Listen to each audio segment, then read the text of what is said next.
the best academy. Hi friends, welcome to Harish academy.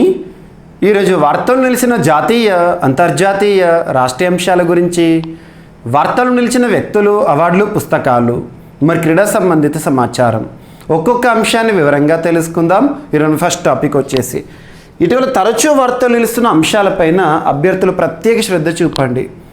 అలాంటి అంశాలను కనుక పరిశీలిస్తే రక్షణ రంగం మరియు విన్యాసాలు, వీటిపైన రానున్న పోటీ పరీక్షల్లో ఏ పోటీ పరీక్ష అయినా, ఏ స్థాయి పోటీ పరీక్ష అయినా 1 నుండి 2 మార్కుల ప్రశ్నలు ఎక్స్పెక్ట్ చేయవచ్చు.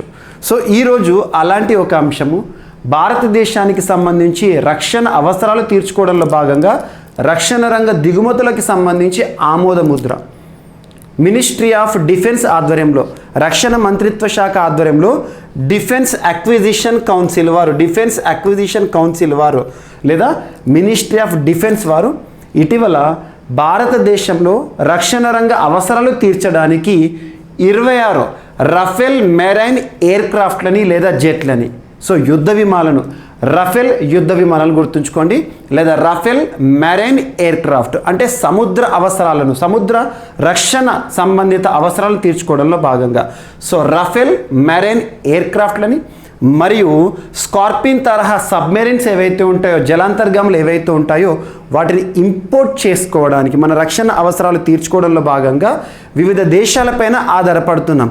అలా ఫ్రాన్స్ నుండి దిగుమతి చేసుకోవడానికి ఆమోద ముద్ర వేయడం జరిగింది. ఎవరు? Defence acquisition council. ఎగ్జామినేషన్లో అడగవచ్చు, డిఫెన్స్ అక్విజిషన్ కౌన్సిల్ ఏ మంత్రిత్వ శాఖకి సంబంధించి అంటే మినిస్ట్రీ ఆఫ్ డిఫెన్స్ పేర్లోనే ఉంది. సో ఇది ఎవరి ఆధ్వర్యంలో పనిచేస్తుంది అంటే మినిస్ట్రీ ఆఫ్ డిఫెన్స్. ప్రస్తుతం కన్సర్న్ మినిస్టర్గా, కేంద్ర రక్షణ వ్యవహారాల శాఖ మంత్రిగా ఎవరు విధులు నిర్వర్తిస్తున్నారు?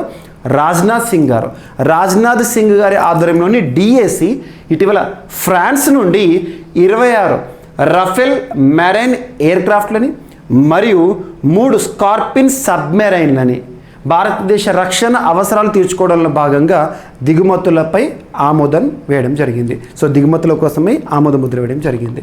సో ఇలా ఇటీవల కాలంలో వివిధ దేశాల నుండి మనం ఏమేమి దిగుమతి చేసుకుంటున్నాం వాటిని కనుక పరిశీలిస్తే, ఉదాహరణ రఫేల్ అనగానే మనకి ఏ దేశం గుర్తుకు రావాలి?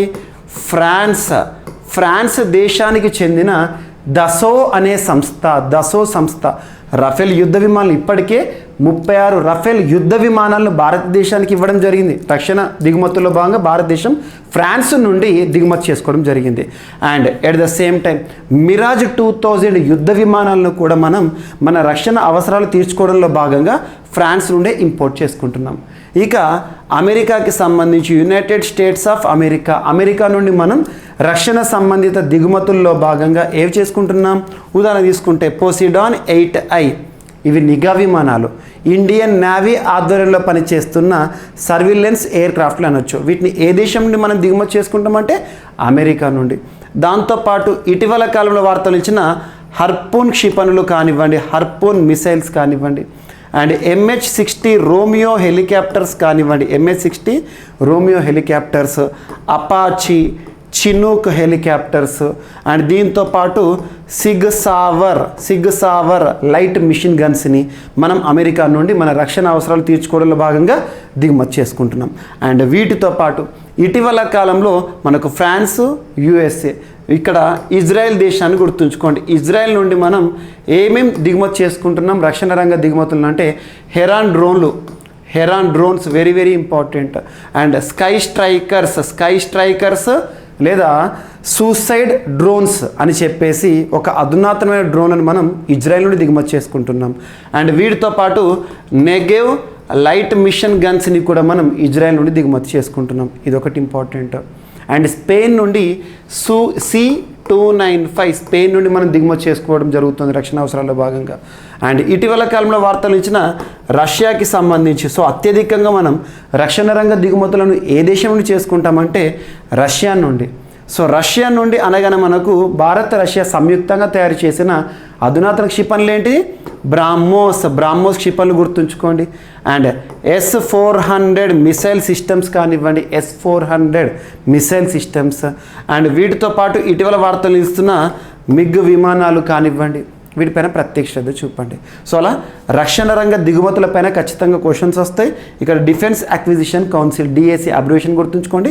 రక్షణ శాఖకి సంబంధించి రక్షణ దిగుమతులకు సంబంధించి ఆమోద ముద్ర వేయడం జరిగింది. ఓకేనా. అండ్ నెక్స్ట్ వచ్చేసేసి సో WHO ఐక్యరాజ్య సమితికి సంబంధించి అనుబంధంగా పనిచేస్తున్న అంతర్జాతీయ సంస్థ world health organisation.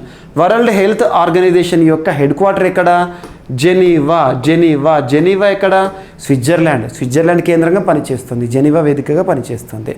And next వచ్చేసేసి WHOకి ప్రస్తుతం డైరెక్టర్ జనరల్గా ఎవరు విధులు నిర్వర్తిస్తున్నారంటే టెడ్రస్ అదనం గారు.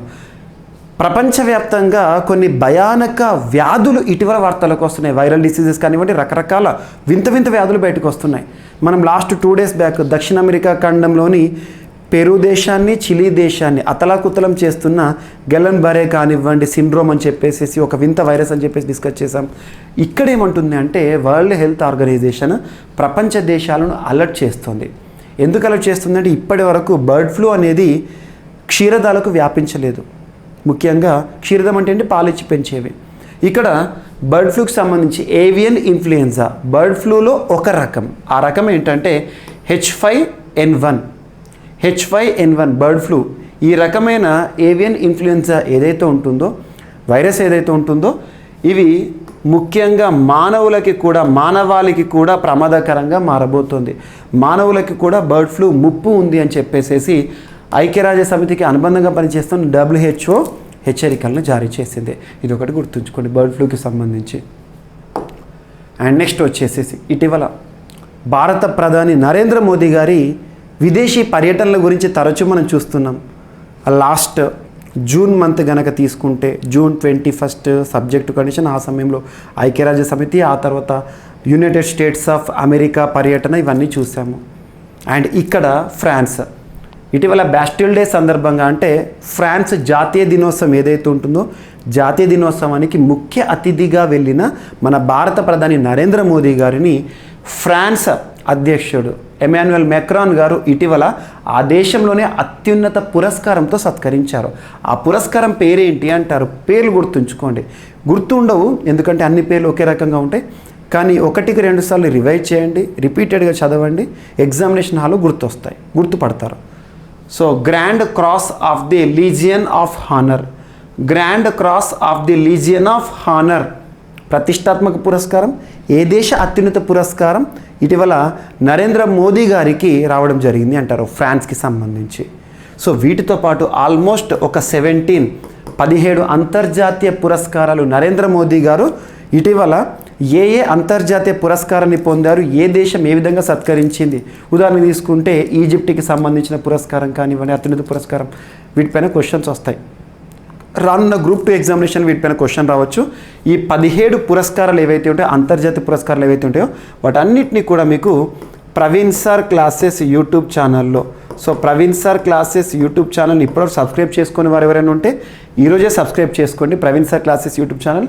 అందులో ఇంపార్టెంట్ టాపిక్స్ అన్నిటినీ కూడా వీడియోల రూపంలో కానీ, స్వల్ప వ్యవధి వీడియోస్ షార్ట్స్ రూపంలో కానివ్వండి, 1 minute వీడియోస్ లైవ్ సెషన్స్లో కానివ్వండి, కమ్యూనిటీలో పోస్ట్ చేస్తూ కానివ్వండి మీకు అందిస్తూనే ఉన్నాను. సో అందులో మీకు ఒక షార్ట్ పై చేశాను, నరేంద్ర మోదీ గారిని ఇటీవల వరించిన అంతర్జాతీయ పురస్కారాలు ఒకసారి ఖచ్చితంగా చూడండి. అందులో ఆ పురస్కారాలు అన్నీ ఏ దేశం ప్రదానం చేస్తుందో మీకు ఈజీగా ఐడియా వస్తుంది. సో ఇప్పుడు ఛానల్ సబ్స్క్రైబ్ చేసుకునే వారైనా ఉంటే సబ్స్క్రైబ్ చేసుకోండి, ఓకేనా. సో ఇదొకటి ఇంపార్టెంట్ ఫ్రాన్స్కి సంబంధించిన అత్యున్నత పురస్కారం. అండ్ ఇక్కడ కంటిన్యూషన్, ఇటీవల ఫ్రాన్స్ పర్యటనలో భాగంగా భారత ప్రధాని నరేంద్ర మోదీ గారికి సంబంధించి ఫ్రాన్స్ దేశంతో కుదుర్చుకున్న ఒక ఒప్పందం, భారతదేశానికి సంబంధించి unified payments interface under national payments corporation of India, భారతదేశంలో పూర్తి స్వదేశీ పరిజ్ఞానంతో తయారు చేయబడిన ఒక ఆన్లైన్ ప్లాట్ఫామ్. ఈ UPI ఆధారంగానే మనము గూగుల్ పే కానీ, ఫోన్పే కానీ, పేటిఎం కానివ్వండి, ఇవన్నీ జరుగుతాయి. ఆన్లైన్ ట్రాన్సాక్షన్ జరుగుతున్నాయి అంటే దానికి కారణం UPI. అలా భారతదేశానికి సంబంధించిన UPIని ఫ్రాన్స్లో కూడా అమల్లోకి తీసుకొస్తున్నారు. ముఖ్యంగా ఫ్రాన్స్, ప్యారిస్ అనగానే ప్రపంచవ్యాప్తంగా పర్యాటకులను అట్రాక్ట్ చేసే the most attractive tourist destination. అక్కడికి వెళ్ళే భారతీయ పర్యాటకులు ఈజీగా ట్రాన్సాక్షన్ సులభతరంగా ఉండాలి. అండ్ భారత్ ఫ్రాన్స్ సంబంధాల్లో భాగంగా ఈ UPI ఒప్పందం అనేది కీలక పాత్ర పోషిస్తుందని చెప్పేసి నరేంద్ర మోదీ గారు చెప్పారు. సో చూడండి, India and France have agreed to use unified payments interface UPI payment mechanism which will begin from iconic Eiffel tower నుండి ప్రారంభమవుతుందట ఈ చొరవ. Prime minister Narendra Modi announced on Thursday. He said Indian tourists in France will now able to make payments in rupees. రూపాయల్లో వాళ్ళు payments చేసే విధంగా online transactions అనేవి జరుగుతాయి. యూపీఐ, ఇండియాకి సంబంధించిన యూపీఐ ఇటీవల ఏ దేశంలో అమల్లోకి వస్తున్నట్టు వార్తలోకి వచ్చింది అంటే ఫ్రాన్స్. అండ్ నెక్స్ట్ వచ్చేసి ఇటీవల వార్తలు నిలిచిన మినిస్ట్రీ ఆఫ్ డిఫెన్స్ రక్షణ వ్యవహారాల మంత్రిత్వ శాఖ, ప్రస్తుతం మంత్రి ఎవరు? కేంద్ర మంత్రి రాజ్నాథ్ సింగ్ గారు. మరియు ministry of health and family welfare కేంద్ర వైద్య ఆరోగ్య మంత్రిత్వ శాఖ, ప్రస్తుతం కేంద్ర మంత్రి ఎవరు విధులు నిర్వర్తిస్తున్నారు? మన్సుఖ్ మాండవీయ గారు. So ministry of health and family welfare ఆధ్వర్యంలోని ఒక సంస్థ FSSAI food safety standards authority of India, రీసెంట్గా తరచూ వార్తల్లోకి వస్తుంది. FSSAI వారి నుండి ఈట్ రైట్ సర్టిఫికేట్ పొందిన రైల్వే స్టేషన్లని, ఈట్ రైట్ రైల్వే సర్టిఫికేషన్తో పాటు ఇటీవల Ramoji film city eat right certificate పొందడం జరిగింది. వీటిపైన ప్రత్యేక చూడండి. సో FSSAI భారతదేశంలో ఆహార ప్రమాణాలకి సంబంధించి నియమ నిబంధనలు జారీ చేసే సంస్థ, ఒక regulatory body. Food safety standards authority of India ఏ మంత్రిత్వ శాఖ ఆధ్వర్యంలో పనిచేస్తుందంటే ministry of health and family welfare. So FSSAI and ministry of defence లేదా కేంద్ర వైద్య ఆరోగ్య మంత్రిత్వ శాఖ మధ్య కుదిరిన ఒక ఒప్పందం వార్తల్లోకి వచ్చింది. దేనికి సంబంధించిన ఒప్పందం అంటే to promote millets and healthy eating practices. Millets చిరుధాన్యాలు ఉంటాయి కదా, ప్రస్తుతం చిరుధాన్యాలు ఏ పేరుతో పిలుస్తాం మనం? శ్రీ అన్న 2023-24 ఆర్థిక సంవత్సరాన్ని ఉద్దేశించిన యాన్యువల్ బడ్జెట్ని నిర్మలా సీతారామన్ గారు, ఆర్థిక శాఖ మంత్రి గారు పార్లమెంట్లో ప్రవేశపెట్టే సందర్భంలో ఈ చిరుధాన్యాలు ఏవైతే ఉంటాయో, ముఖ్యంగా మిల్లెట్స్ ఏవైతే ఉంటాయో వాటి శ్రీ అన్న పేరుతో వ్యాఖ్యానించడం జరిగింది. అండ్ 2023 సంవత్సరాన్ని ఇయర్ ఆఫ్ మిల్లెట్స్గా ఐక్యరాజ్య సమితి కూడా గుర్తించింది. సో చూడండి. సో మరి ఇప్పుడు ఏంటి? అమాంగ్ డిఫెన్స్ పర్సనల్, రక్షణ రంగంలో పనిచేస్తున్న సిబ్బంది ఎవరైతే ఉంటారో, ముఖ్యంగా ఆర్మీ జవాన్లు కానివ్వండి, వీళ్ళందరికీ కూడా హెల్దీ ప్రాక్టీసెస్లో భాగంగా మిల్లెట్స్కి ఇంపార్టెన్స్ ఇవ్వడం, అంటే వాళ్ళకు కూడా మిల్లెట్స్ని అందించే ప్రయత్నం చేయడం, హెల్దీ ఫుడ్ హ్యాబిట్స్ని వాళ్ళకు అలవాటు చేయడం. సో గుర్తుంచుకోండి, ఒప్పందం వార్తల్లోకి వచ్చింది. అండ్ నెక్స్ట్, ప్రపంచంలోనే మొట్టమొదటి అనే అంశంతో చైనా వార్తల్లోకి వచ్చింది. చైనా ఇటీవల లాంచ్ చేసిన ప్రపంచంలోనే మొట్టమొదటి మీథేన్ చోదక అంటాం, మీథేన్ ఆధారంగా నడిచే ఒక స్పేస్ రాకెట్, ఒక రాకెట్ని లాంచ్ చేయడం జరిగింది. ప్రపంచంలోనే మొట్టమొదటిసారి మీథేన్ ఆధారంగా నడిచే ఒక స్పేస్ రాకెట్ని లాంచ్ చేస్తూ వార్తలు ఇచ్చిన దేశం ఏదంటే చైనా, మన నైబర్ కంట్రీ, మనతో సరిహద్దు పంచుకుంటున్న దేశం. సో ఆ రాకెట్ పేరు ఏదైతే ఉంటుందో జూక్యూ 2 పేరు అవసరం లేదు, బట్ చూడండి జూక్యూ 2. దీన్ని జిక్వాన్ శాటిలైట్ లాంచ్ సెంటర్ నుండి, జాంగ్జూ ప్రావిన్స్ నుండి చైనా లాంచ్ చేయడం జరిగింది. ఈ సెంటెన్స్ ఎనఫ్ మనకు చాలు. ప్రపంచంలో మొట్టమొదటి మీథేన్ ఫ్యూయల్డ్, అంటే మీథేన్ ఆధారంగా లేదా మీథేన్ చోదక రాకెట్ని లాంచ్ చేసిన దేశంగా చైనా. ఇటీవల చైనా అనగానే ఎక్కువగా మనకి ఏ రాకెట్ల వార్తలకు వచ్చినాయి? Long march rockets, long march 2 అని 2B అని ఇవన్నీ చూస్తున్నాం కదా.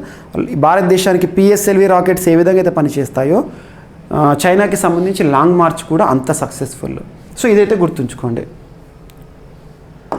అండ్ నెక్స్ట్ వచ్చేసేసి ఇటీవల యునైటెడ్ స్టేట్స్ ఆఫ్ అమెరికాలో మొదటిసారి ముఖ్యంగా గర్భ నిరోధక మాత్రలు ఏవైతే ఉంటాయో వాటిని, లేదా ప్రెగ్నెన్సీకి సంబంధించి బర్త్ కంట్రోల్ పిల్స్ ఏవైతే ఉంటాయో ఎటువంటి ప్రిస్క్రిప్షన్ అవసరం లేకుండానే వాడొచ్చు అని చెప్పేసి అమెరికాకి సంబంధించి FDA, food and drug administration వారు అనుమతులు జారీ చేయడం జరిగింది. సో ఇక్కడ ఏంటంటే ప్రిస్క్రిప్షన్ అంటే ఏంటిది? కామన్గా మనం హాస్పిటల్కి వెళ్ళామనుకోండి, డాక్టర్ దగ్గరికి వెళ్ళామనుకోండి, మనల్ని డయాగ్నోసిస్ చేసిన తర్వాత, అంటే డయాగ్నోసిస్ అంటే మనకు వ్యాధి లక్షణాలను చూసిన తర్వాత డాక్టర్ రాస్తారు కదా, డాక్టర్ మెడిసిన్ రాస్తారు కదా, దాన్ని ప్రిస్క్రిప్షన్ అంటారు. సో ఇప్పటివరకు ప్రిస్క్రిప్షన్ ఆధారంగానే ఐ పిల్స్ కానివ్వండి, బర్త్ కంట్రోల్ పిల్స్ కానీ లేడీస్ వాడాలి. ఎవరైతే గర్భం దాల్చిన మహిళ ఉంటారో లేదా కన్సీవ్ అయిన మహిళ ఉంటారో వాళ్ళు వాడాలి. కానీ ఇప్పుడేమంటున్నారు US FDA వారు ఎటువంటి ప్రిస్క్రిప్షన్ అవసరం లేకుండానే ఒక ట్యాబ్లెట్స్, ఒక రకమైన ట్యాబ్లెట్స్కి అనుమతులు ఇచ్చారు. ఆ ట్యాబ్లెట్స్ ఏంటి అని అడుగుతారు, గుర్తుంచుకోండి. సో ఓపిల్ అనేది బర్త్ కంట్రోల్ పిల్స్. ఎవరికి మ్యానుఫ్యాక్చర్ చేశారు దీన్ని అంటే డబ్లిన్ ఆధారంగా పనిచేస్తున్న పెరిగో అనే సంస్థ. ఓపిల్ డైలీ ఓరల్ కాంట్రాసెప్టివ్ అంటే ఏంటి? గర్భ నిరోధక మాత్ర. సో గుర్తుంచుకోండి, ఇటువంటివి ఎగ్జామినేషన్ పాయింట్ ఆఫ్ వ్యూ అడగవచ్చు. ఇటీవల ఏ దేశము ఓపిల్ పేరుతో ప్రత్యేకంగా అనుమతులు జారీ చేసింది, ఎటువంటి డాక్టర్ ప్రిస్క్రిప్షన్ అవసరం లేకుండానే ఈ పిల్స్ వాడొచ్చు బర్త్ కంట్రోల్కి అని చెప్పేసి ఇటువంటివి. ఓకేనా? సో వీటితో పాటు రీసెంట్గా వార్తలు ఇచ్చిన ఫార్మా రిలేటెడ్ వర్డ్స్ కానీ, ఫార్మా సంస్థల గురించి కానీ, వ్యాక్సిన్ల గురించి కానివ్వండి ప్రత్యేక శ్రద్ధ చూపండి. అండ్ నెక్స్ట్ వచ్చేసి ఇటీవల సీషెల్స్ వేదికగా జరిగిన ఒక విన్యాసం లేదా కంబైన్డ్ మ్యారిటైమ్ ఫోర్సెస్. మ్యారిటైమ్ అనే పదం వచ్చిందంటే ఏంటిది? సముద్ర సంబంధిత. సో ఇటీవల కంబైన్డ్ మ్యారిటైమ్ ఫోర్సెస్కి సంబంధించి భారత్ సీషెల్స్కి సంబంధించిన ఒక విన్యాసం వార్తలోకి వచ్చింది. ఆ విన్యాసం పేరు గుర్తుంచుకోండి, operation southern readiness. Operation southern readiness 2023లో జరిగింది. ఇటీవల వార్తల్లోకి వచ్చింది. ఇందులో భారతదేశం నుండి పార్టిసిపేట్ చేసింది. ఇది నావికాదళానికి సంబంధించింది కదా. మ్యారిటైమ్ ఫోర్సెస్ అంటే నావికాదళమే, రక్షణ, ముఖ్యంగా సముద్ర పరివాహక ప్రాంతాల్లో రక్షణ వ్యవహారాలు. మరి భారతదేశం నుండి పార్టిసిపేట్ చేసిన ఐఎన్ఎస్ ఏది అంటారు? ఇండియన్ నావల్ షిప్ ఏది అంటారు? ఐఎన్ఎస్ సునయన. ఐఎన్ఎస్ సునయన సీషెల్స్కి రీచ్ కావడం జరిగింది.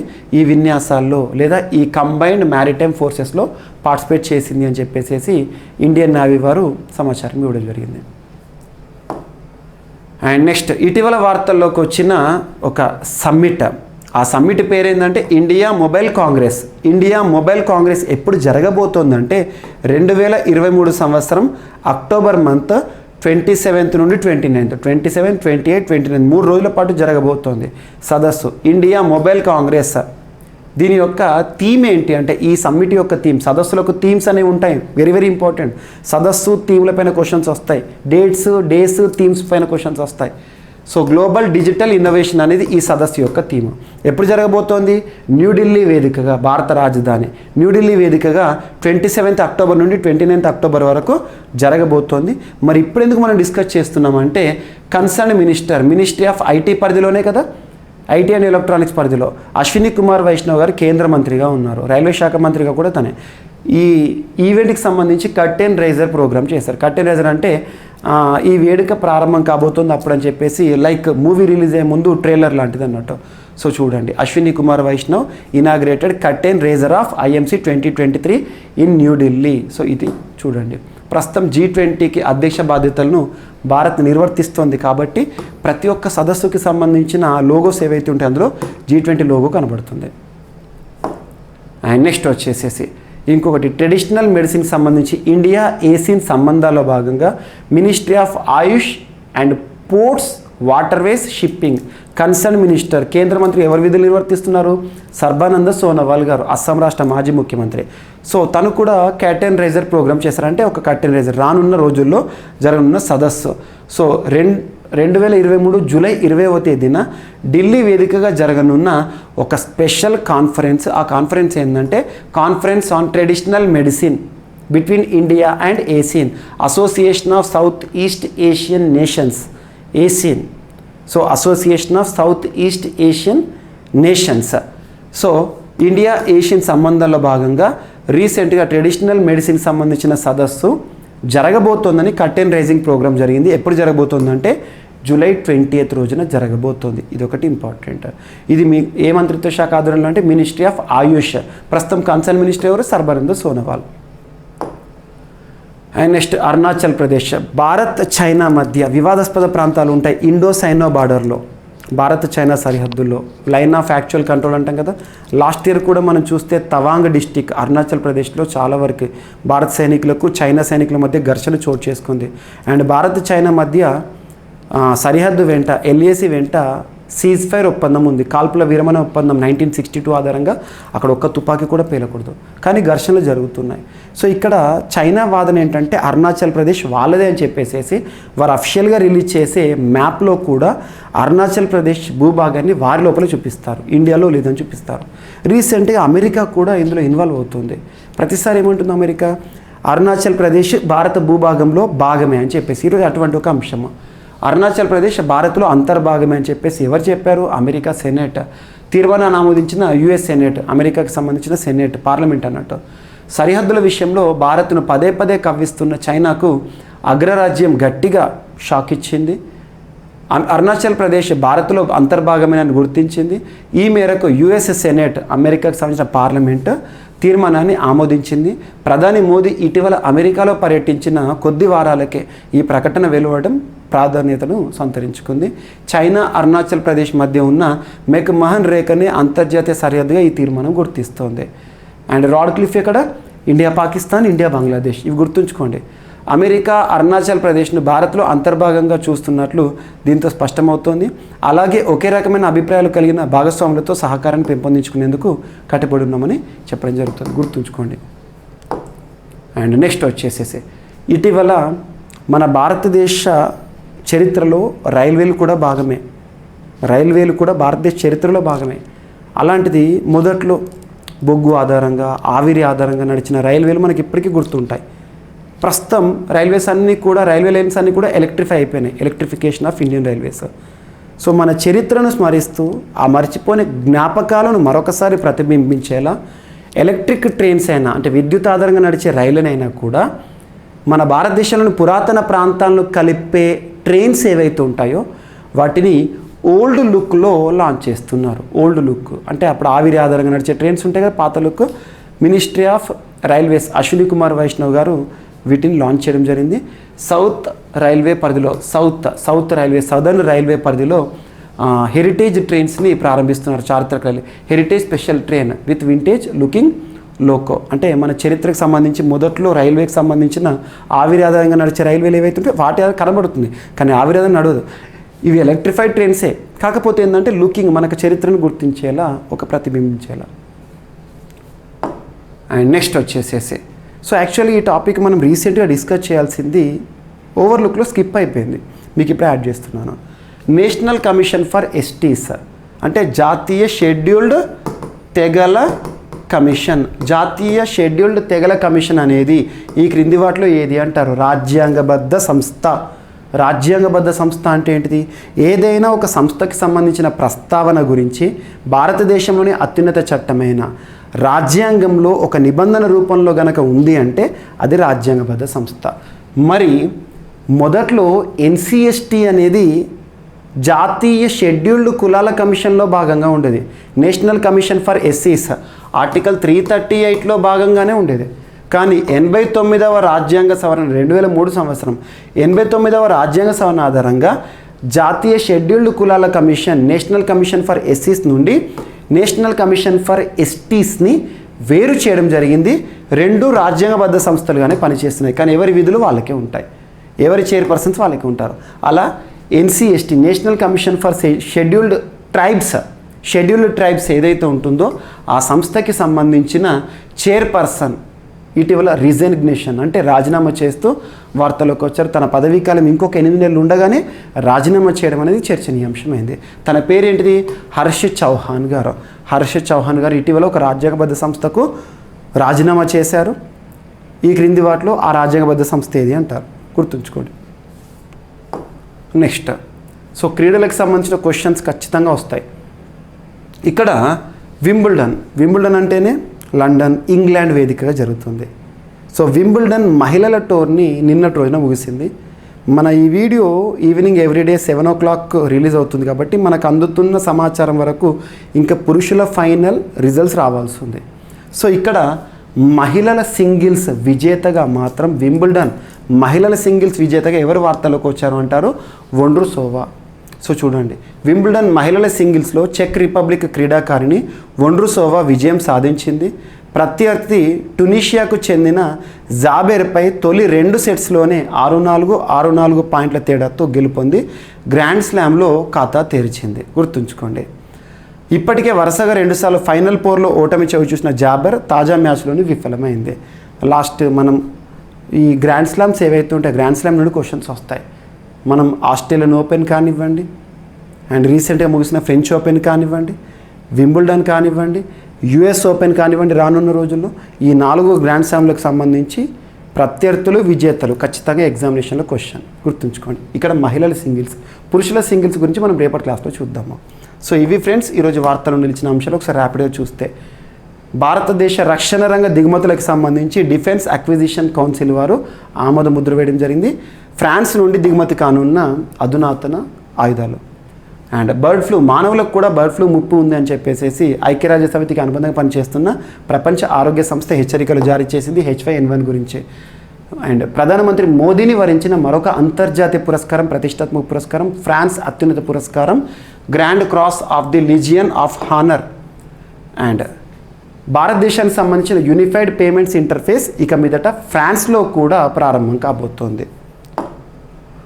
And ministry of defence, ministry of health మధ్య కుదిరిన ఒప్పందం FSSAకి సంబంధించి భారతదేశంలోని రక్షణ రంగంలో పనిచేసిన సిబ్బందికి హెల్దీ ప్రాక్టీసెస్లో భాగంగా మిల్లెట్స్ని అందించడం.